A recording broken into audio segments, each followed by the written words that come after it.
Hi and welcome to Evergreen Acres. Today we are going to get started on some of our outside projects, finally. We had 3 days of rain and it absolutely poured and left a lot of great big puddles in our yard, and so we're going to still have to hold off starting on our garden fence.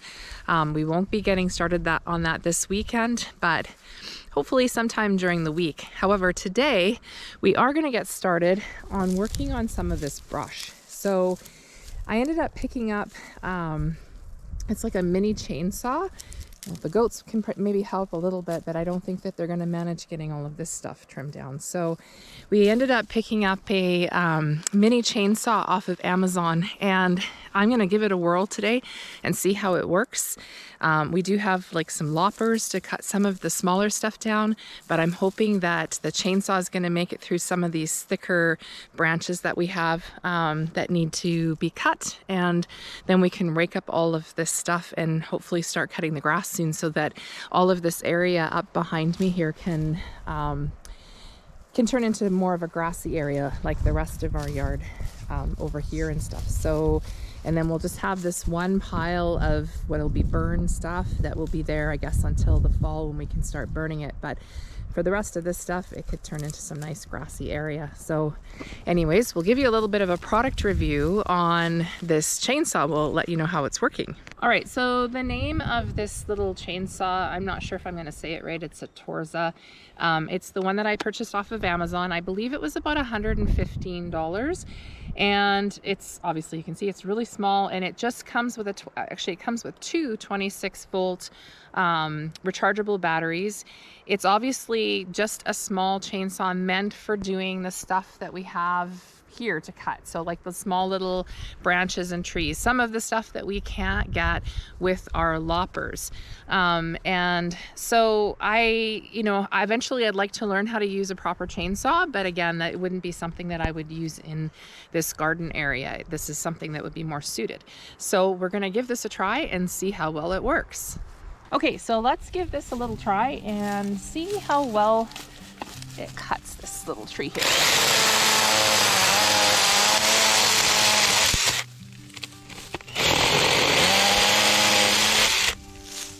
Perfect.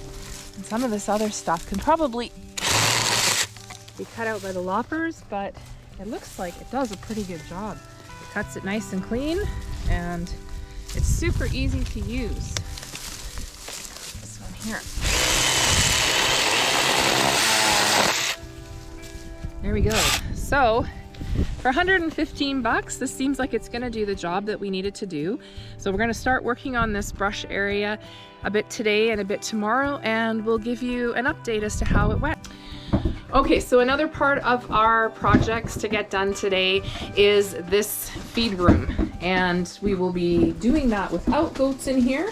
However, they have made their way in the door. So we have baby chicks that are in the incubator, as you may know if you're following our channel at all, and they should start pipping today.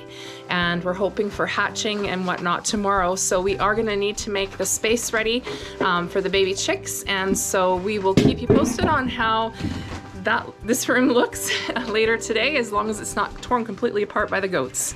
Okay, so we managed to get this room pretty tidied up. We still need some shelves in here and probably some hooks and everything, but for the meantime, in order so that we can have our chicks in here, we've got our hay all stacked up there, shavings, our other fresh local hay, and then what we've done is we have some of those metal those little metal wire panels that we have created a bit of a pen with, and then we've put the tarp over top of it. And the reason I actually started it with it the other way, so that the tarp is on the inside now and it was on the outside and sort of folded over to keep the shavings in. And then I quickly realized that it is a possibility that the chicks could have maybe escaped through the metal wires and got stuck between the metal wires and the tarp. So I flipped everything around, and now the tarp is there. What we will be doing is putting some of our shavings in there, and we've got our little feed thing, and I have a water or two, which is just getting washed at this time. So we're pretty much done in here. just got some tidying up done. I did put up a couple more nails and got everything hung up there, but eventually we'd like to do some more with the walls with, I'm not sure what exactly, and to put some shelves over here somewhere so that we can store things on top. We've got a few things that still need to go. We're probably going to make a trip to the dump this week and get rid of these odds and ends that are in the corner, but they're just there ready to leave. And then next year we're going to be working on a pole barn. I'm not sure if I've mentioned that before, and the hay won't be living in here any longer. And then next year we're actually going to take part of this room here and we're going to make this into a kidding pen.